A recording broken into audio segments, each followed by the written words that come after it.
आगे बढ़ते हैं। या प्राणेन संभवती अदिति देवतामयी गुहां प्रविश्य तिष्ठन्ती या भूते भी व्यजायत एतद वै तत्। अर्थात जो देवतामयी अदिति प्राणों के सहित उत्पन्न होती है, जो प्राणियों के सहित उत्पन्न हुई है, तथा जो हृदय रूपी गुफा में प्रवेश करके वहीं रहती है, उसे जो पुरुष देखता है वही यथार्थ देखता है। यही है वह परमात्मा जिसके विषय में नचिकेता तुमने पूछा था। अब इस श्लोक में थोड़ी सी कठिनाई है, और थोड़ी सी कठिनाई इसलिए है कि यहाँ पर उन्होंने थोड़ा चेंज किया है। वो चेंज किया है इन्होंने ये कह रहे हैं कि जो हृदय रूपी गुफा में आत्मा बैठा हुआ है, जीवात्मा बैठा हुआ है, तो ये कह रहे हैं कि वहां पर देवतामयी अदिति भी बैठी हुई है। इन्होंने कहा ना, गुहां प्रविश्य तिष्ठन्ति, उस गुफा में ये अदिति, देवतामयी अदिति भी बैठी हुई है। तो देवतामयी अदिति का क्या तात्पर्य है? तो देवतामयी अदिति का तात्पर्य है परमात्मिका शक्ति। जहां आत्मा बैठेगा वहां आत्मा के भीतर निवास करने वाली उसकी शक्ति तो स्वभावता बैठेगी ही। तो यहाँ उन्होंने उसको अलग अलग कर दिया है, केवल कि गुहा में परमात्मा बैठा है और देवतामयी अदिति बैठी है। तो देवतामयी अदिति के लिए इन्होंने जो संकेत किया है वो आत्मिक शक्ति के लिए संकेत किया है। आत्मा स्वयं कुछ नहीं करता, आत्मा जो भी करता है उसके भीतर निवास करने वाली शक्ति ही सब कुछ करती है। इसीलिए हमारे यहाँ दो संप्रदाय कहो उनको, या कहो दो प्रकार के विभाग हुए। कुछ तो शिव को मानने वाले हैं और कुछ शक्ति को मानने वाले हैं। तो वो दो विभाग इसीलिए हुए हैं। कुछ लोग कहते हैं हम तो भाई शिव को मानते हैं, हम शक्ति को नहीं मानते, और कुछ कहते हैं हम तो शक्ति को मानेंगे। तो वो दो विभाग वास्तव में वो पृथक पृथक नहीं है, केवल ये हमारी इच्छा के ऊपर निर्भर है कि हम आत्मा को माने या आत्मा के भीतर रहने वाली शक्ति को माने। तो भिन्नता कहाँ हुई इसमें? पर हमने उसकी वो भिन्नता की हुई है, और जो पूजा करने वाले लोग हैं वो जो शिव को मानते हैं वो शक्ति को नहीं मानते, जो शक्ति को मानते हैं वो शिव को नहीं मानते। ऐसा हमारे यहाँ चल रहा है। अब तो एक तो संकेत उन्होंने किया है कि हृदय रूपी गुहा में, पहले उन्होंने संकेत किया कि जीवात्मा भी बैठा हुआ है, फिर उन्होंने दूसरा यहाँ पर संकेत किया है कि आत्मा के साथ आत्मा की शक्ति भी बैठी हुई है। केवल बैठा हुआ है एक आत्मा। पूरे कठोपनिषद में उन्होंने कहा है कि उस गुहा में आत्मा अर्थात परमात्मा बैठा हुआ है। अब समझाने के लिए हमें उन्होंने उसका थोड़ा डिटेल किया है, और डिटेल किया है कि जीवात्मा बैठा हुआ है, और अब इस श्लोक में उन्होंने थोड़ा डिटेल किया है कि आत्मा की शक्ति भी बैठी हुई है। अब जो ये अदिति शक्ति है, इसको बहुत सिंपल भाषा में हम कहें तो हम कहेंगे आत्मा की शक्ति। पर अगर हम इसको थोड़ा विस्तार में समझने की कोशिश करेंगे तो थोड़ा विस्तार में हम इसको समझ लें यहीं पर। क्यों समझ लें? क्योंकि भागवत पुराण में जब आप पढ़ते हैं भागवत पुराण को, तो वहां पर अदिति शब्द बहुत आएगा, बार बार आएगा। बार बार क्यों आएगा? क्योंकि अदिति को देवताओं की माता कहा गया है। यहाँ पर उन्होंने कहा है, एक शब्द कहा है देवतामयी अदिति। तो देवतामयी अदिति यहाँ पर क्यों कहा है? उसी की तरफ संकेत किया है उन्होंने कि जो ये अदिति है ये देवताओं की माता है। पर देवताओं की माता का मतलब अभिप्राय ये नहीं है कि अदिति कोई स्त्री है और उस स्त्री के ये देवता पुत्र हैं, बच्चे हैं, ये अभिप्राय नहीं है। हमें आध्यात्मिक अभिप्राय को समझना है। अदिति का मतलब है आत्मा के भीतर रहने वाली अखंडित शक्ति। अखंडित शक्ति का मतलब होता है कि मैं आत्मा हूं और ये शरीर मेरा उपकरण है। तो ये अलग अलग नहीं है। जो आत्मा को अलग करेगा, शरीर को अलग करके मानेगा, तो वो खंडित शक्ति हो जाएगी। आज हम कह रहे हैं कि मैं शरीर हूं, तो हम खंडित कर रहे हैं उस शक्ति को। मैं शरीर हूं ये मान रहे हैं, तो ये खंडित शक्ति है, ये दिति है। भागवत पुराण में कहा है कि दो स्त्रियां हैं, एक है दिति और एक है अदिति। तो जब हम कहते हैं कि मैं शरीर हूं, तो वो है खंडित शक्ति, उसको कहा है जिससे राक्षस पैदा होते हैं। हिरण्याक्ष, हिरण्यकशिपु इस दिति से ही पैदा हुए हैं, प्रतीकात्मक है। और एक दूसरी है अदिति, तो वहां कहा है कि अदिति से आदित्य पैदा हुए हैं। आदित्य मतलब 12 देवता, और 12 देवता के नाम भी वहां पर दिए गए हैं। उन 12 देवताओं के नाम मैं आपको बताती हूँ। तो वो 12 जो आदित्य हैं, वे किसी स्त्री के 12 पुत्र नहीं हैं। वहां पर कहा है कि पहला पुत्र है विवस्वान। तो विवस्वान का अर्थ है वासना रहित स्थिति। जब हमारे भीतर से सारी वासनाएं समाप्त हो जाएं, तो ये एक दिव्यता है हमारी। फिर दूसरा उन्होंने पुत्र का नाम कहा है धाता। तो धाता का अर्थ है समग्र अस्तित्व के प्रति हमारा स्वीकारता का भाव। हम इस अस्तित्व को ये जैसा है वैसा ही स्वीकार कर लें, तो ये एक दिव्यता है हमारे भीतर की, यदि हम अस्तित्व को ज्यों का त्यों स्वीकार करते हैं। तो इसको उन्होंने कहा है ये अदिति का दूसरा पुत्र है धाता। फिर तीसरा पुत्र का नाम है वहां पर विधाता। विधाता का अर्थ है कि जब हम इस अस्तित्व को ज्यों का त्यों स्वीकार कर लेते हैं, तब ही हम अपने भाग्य का निर्माता बनते हैं। भाग्य का निर्माता हम तभी बनेंगे जब हम इस अस्तित्व को ये जैसा है वैसा ही स्वीकार करेंगे। फिर चौथा पुत्र का नाम है वहां पर पूषा। तो पूषा का अर्थ होता है पोषित करने का गुण। जब हमारी जो चेतना है वो दूसरों का पोषण करने लगे, पोषित करने का भाव उसके अंदर पैदा हो जाए, तो ये एक दिव्यता है हमारे भीतर की, उसको कहा है पूषा। फिर पांचवा पुत्र है उसका त्वष्टा। त्वष्टा का अर्थ है व्यक्तित्व की काट छांट करके उस व्यक्तित्व का नव निर्माण करना। अभी हमारे भीतर बहुत सारे विकार हैं, तो उन विकारों को हम काट दें, काट छांट कर दें अपने अंदर से। त्वष्टा जैसे एक वृक्ष होता है, तो वृक्ष के ऊपर बहुत सारी शाखाएं उग जाती हैं। तो अगर हमें वृक्ष को सही स्वरूप प्रदान करना है, तो जो हम उसकी इधर उधर उगी हुई शाखाएं हैं उनकी काट छांट करते हैं। तो ऐसा ही हमारा व्यक्तित्व रूपी वृक्ष है। तो व्यक्तित्व रूपी वृक्ष में विकार रूपी बहुत सारी शाखाएं पैदा हो जाती हैं। तो त्वष्टा एक गुण है हमारा, जिस गुण की सहायता से हम अपने भीतर उगे हुए व्यर्थ विकारों की काट छांट कर देते हैं। तो ये है हमारे भीतर की एक दिव्यता जो हमारे विकारों की काट छांट करती है। इसको उन्होंने कहा है कि ये अदिति का पुत्र है त्वष्टा। फिर उनका छठा पुत्र है अदिति का, उसको कहा है सविता। तो सविता का अर्थ है उत्पादकता का गुण। हमारे भीतर उत्पादन करने की शक्ति विद्यमान होनी चाहिए, मतलब हम क्रिएटिव हों।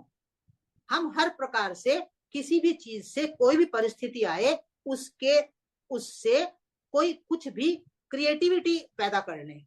अब उसके द्वारा उस परिस्थिति में भी घबराए नहीं, उस परिस्थिति को, उसको क्रिएटिव बना ले। फिर सातवां पुत्र है अदिति का भग। तो भग का अर्थ है कि जो हमारे पूर्व जन्म के कर्म बीज हैं, उनसे भी हम कुछ ना कुछ क्रिएटिव का निर्माण करें, कुछ अच्छा निर्माण करें। ऐसा नहीं कि रोना धोना करने बैठ जाएं कि ये मेरे पहले कर्म हैं और इन कर्मों के कारण मुझे ये भोग भोगने पड़ रहे हैं।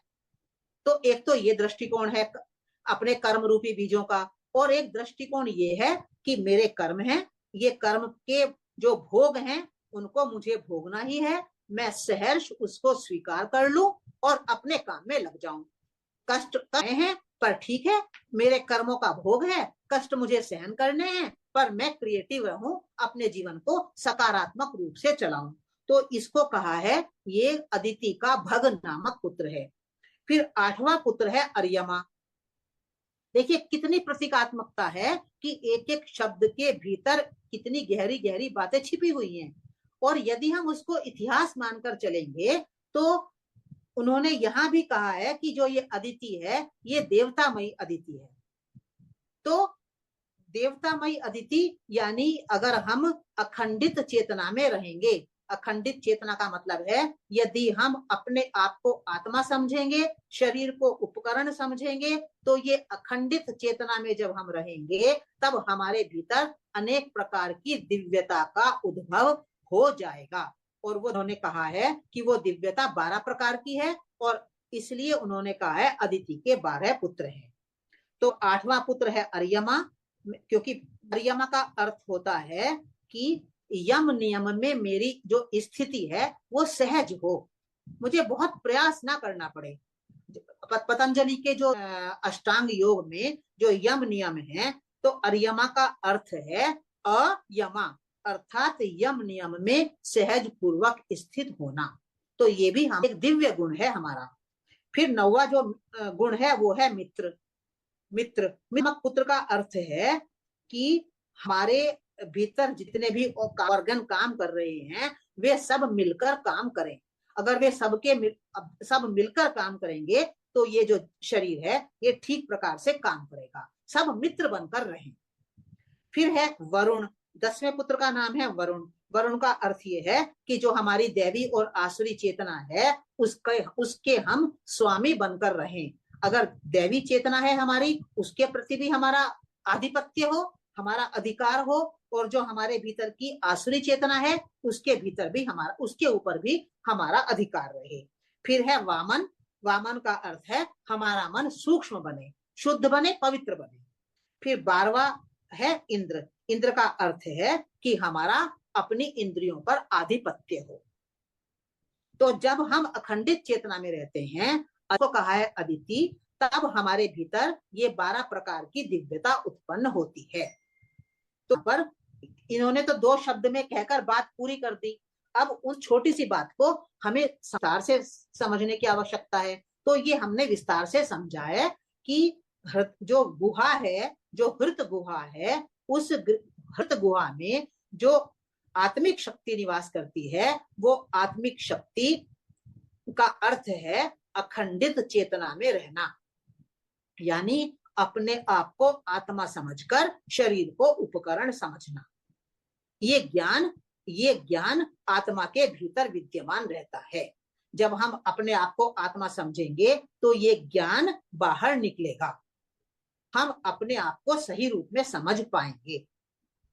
तो यहां इन्होंने कहा है कि जो देवतामयी अदिति प्राण के सहित उत्पन्न होती है, तो यहाँ पर प्राण का अर्थ है आत्मा, यानी आत्मा के साथ ये आत्मिक शक्ति उत्पन्न होती है। और फिर कहा है इन्होंने इसी श्लोक में कि जो प्राणियों के सहित उत्पन्न हुई है। तो क्यों कहा है उन्होंने? एक बार कहा है प्राण के साथ और एक बार कहा है प्राणियों के साथ, तो आखिर इसका तात्पर्य क्या हो सकता है? तो इसलिए इन्होंने कहा है प्राणियों के सहित उत्पन्न होती है कि जब आत्मा शरीर ग्रहण करेगी, मनुष्य शरीर ग्रहण करेगी, तब ही हमें इस आत्मिक शक्ति का भान हो सकेगा कि मेरे भीतर, यदि मैं अखंड चेतना में रहूं, तो मेरे भीतर ये दिव्यताएं विद्यमान हैं। यदि मनुष्य शरीर नहीं मिला और कोई और शरीर मिला, कोई सी चींटी का मिला, किसी दूसरे प्राणी का मिला, इन्होंने इसका अर्थ किया है प्राणी, पर संस्कृत में शब्द है भूत।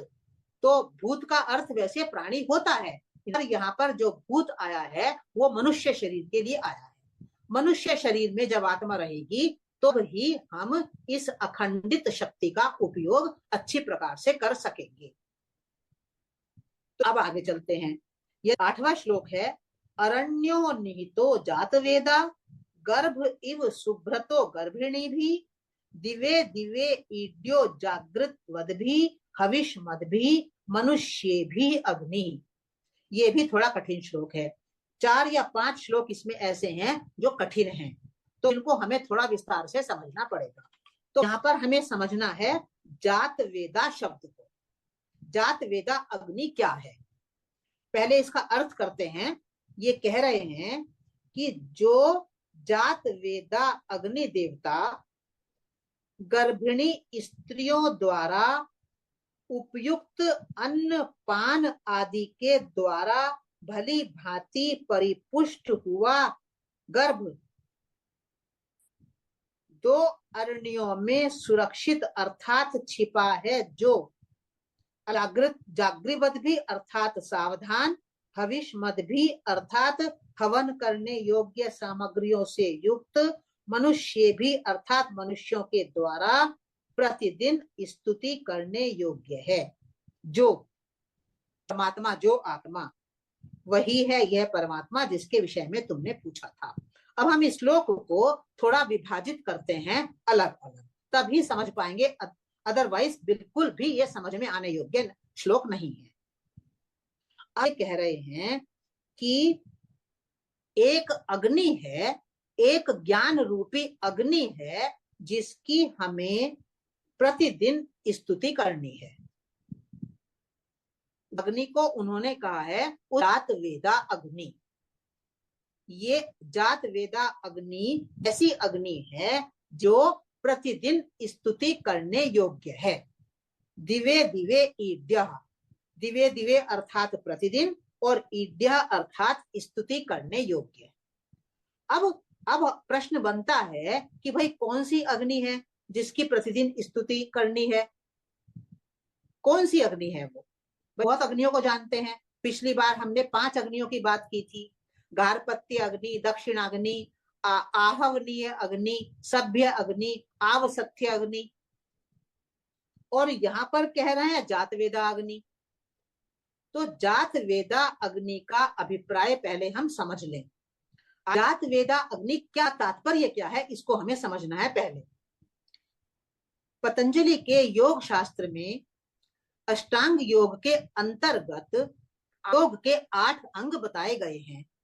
वे हैं यम, नियम, आसन, प्राणायाम, प्रत्याहार, धारणा, ध्यान, समाधि। ये 8 है, हम सब जानते हैं। तो एक एक स्टेप को पार करते हुए पहले हम यम की साधना करेंगे, फिर नियम की साधना करेंगे, फिर आसन की, प्राणायाम की, प्रत्याहार की साधना करेंगे, फिर हम ध्यान की, धारणा की साधना करते करते अंत में हम समाधि में पहुंचेंगे। तो ये समाधि वहां पर 8वीं अंतिम स्थिति है। इस समाधि का अर्थ क्या है? तो समाधि का अर्थ है जब हम अपने वास्तविक स्वरूप को जान ले और उसमें स्थित हो जाएं। समाधि स्थिति का तात्पर्य कोई आंख बंद करके और चुप बैठ जाना, पालथी लगाकर बैठ जाना नहीं है। सब काम धाम छोड़कर आंख बंद करके बैठना समाधि नहीं है। समाधि शब्द को पहले हम समझें। समाधि शब्द बना है सम, आ, धा, इन प्रत्यय है। सम और आ ये उपसर्ग है, और यहाँ पर धातु है धा। धा अर्थात धारण करना। तो किस बात को धारण करना? आत्म स्वरूप को धारण करना। तो समाधि का अर्थ है जब मैंने अपने वास्तविक स्वरूप को अपने भीतर धारण कर लिया है, तब वो स्थिति कहलाती है समाधि।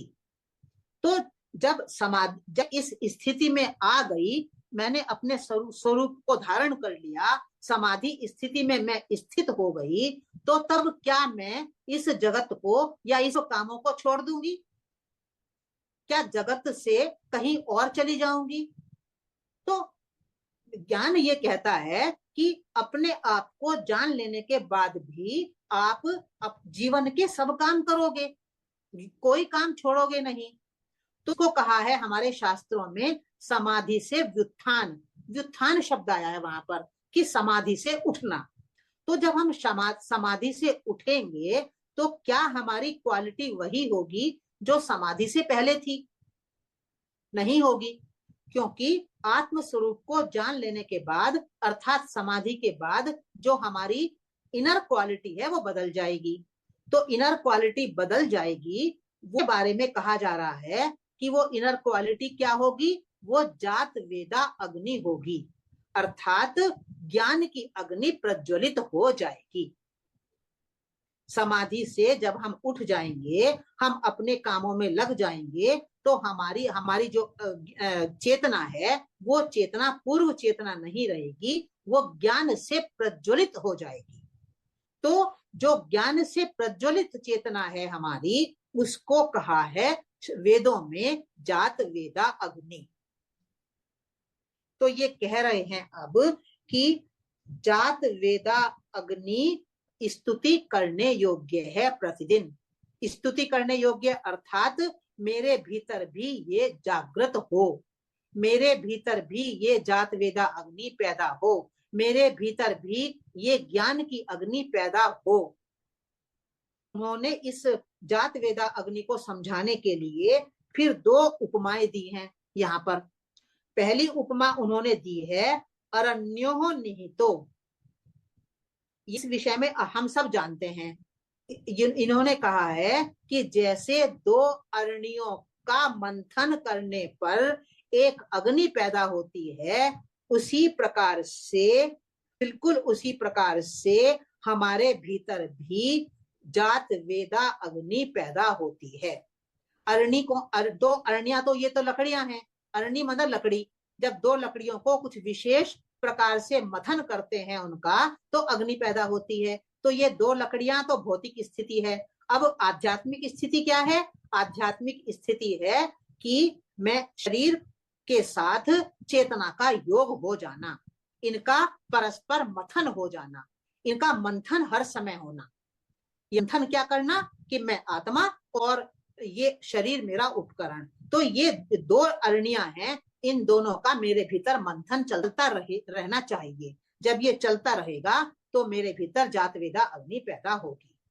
तो एक उदाहरण दिया है कि जैसे दो अरण्यों के मंथन से एक अग्नि पैदा होती है, वैसे ही ये अग्नि पैदा होगी, जात वेदा अग्नि। फिर दूसरा उदाहरण इन्होंने एक और दिया है और कहा है कि गर्भिणी स्त्रियों के द्वारा अच्छी प्रकार से पोषित किया गर्भ, जैसे एक स्त्री है और उसके उसके अंदर गर्भ एक बच्चा है, तो वो स्त्री उसका पोषण कर रही है, तो वो गर्भ कब प्रकट होगा? पोषण उसका लगातार चल रहा है, पर वो गर्भ प्रकट कब? जबकि प्रसव की वायु से उसका मथन होगा अंदर। ये उनकी अपनी भाषा है, तो मैं उसी भाषा को थोड़ा सरल करके बता कि अंदर प्रसव काल की वायु एक प्रकार का मंथन अंदर करती है और वो गर्भ बाहर प्रकट हो जाता है।